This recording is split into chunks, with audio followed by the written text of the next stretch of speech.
გვიწერია გემაღაში მასეხეთ ფსახიმ, რომ ებრაელი, როდესაც პურს ყიდულობს ან აცხობს, არ აქვს მნიშვნელობა, არავითარ შემთხვევაში არ ჩამოკიდოს არც ლურსმანზე, არც სკამზე და არც სხვა რამე ადგილზე, რომ პარკი პურებით ჰაერში არ ეკიდოს.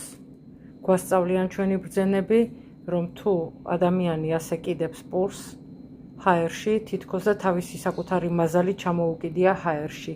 ეს თითქოს და სიღარიბის ნიშანია. ამიტომ მოდით ვისწავლოთ, პური არასოდეს არ დავკიდოთ ჰაერში, არამედ ყოველთვის დავდოთ ან მაგიდაზე, ან მაცივარში შევინახოთ, არ აქვს მნიშვნელობა.